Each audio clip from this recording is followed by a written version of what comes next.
Crashes.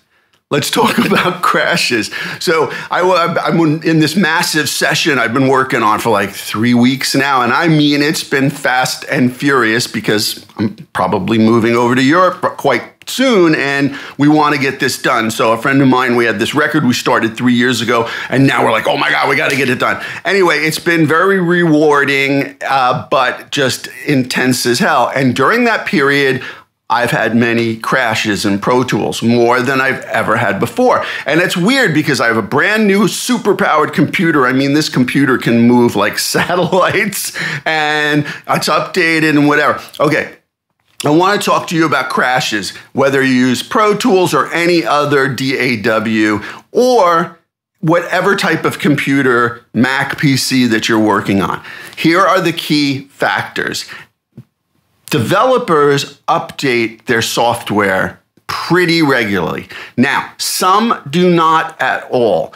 If they don't at all, those plugins, that software can cause crashes because Pro Tools and Windows and Mac and iLok, let's not forget iLok, which is a big part of the equation. That's how we authorize a lot of the plugins.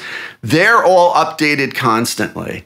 And if you have something that's not updated and everything else is updated, boom, right? So that's one thing to consider. And that's why at least twice a week, but sometimes at the end of every day, I'm checking for updates. I'm checking for updates. I'm checking for drivers. If you're getting a lot of crashes, a lot of times, I would say 90% of crashes for most people are drivers. It doesn't matter what type of computer you have. So check for your driver updates for your interface and your program every week, at least every week.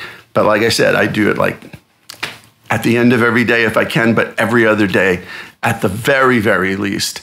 Plus, I check for plugin updates. If you, a lot of them have installers, right? So you can check those installers to see the updates. Like for instance, last night I had 6 different developers, like massive. So that meant like, 10 or 20 plugins for each one. So I had like 70 plugins that needed to be updated in one evening.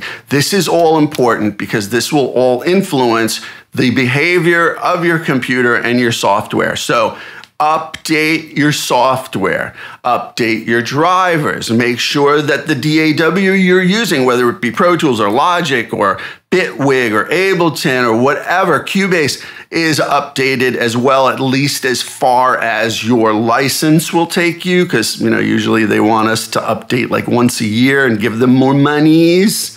Okay, so drivers. Update software regularly. Update your interface firmware. I was getting crashes about 5 years ago because I hadn't updated my firmware and I sent the unit back to the manufacturer and they laughed and said, hey, dummy, firmware. So now I go to their website and check that once a week. All of these things matter. If you're having crashes, this is what you need to do. Like if we're gonna be professionals, we gotta keep up with our updates. And one last thing, a lot of times there's sometimes you can't do anything. You just can't. Why? Because sometimes the software doesn't like talking to each other. Like the crashes that I've been having for the last couple of weeks turned out to be certain plugins, just Pro Tools didn't like them. They would work up to an extent, but when you put pressure on them, they were causing latency, because you see your latency report in the bottom of Pro Tools of each channel. It was causing latency. It would cause latency on a channel that the plugin wasn't on. Like on a plugin down the line, it was causing latency and you could see it. Things were going into the red. They don't talk to each other well, so that can be another issue. So again, sorry for the long-winded explanation, but I have done so much tech support for my friends in the industry over the years, and it almost always comes down to updates. Drivers, software, DAW, interface, stay on top of it, and it'll go a lot more smoothly, but not perfectly.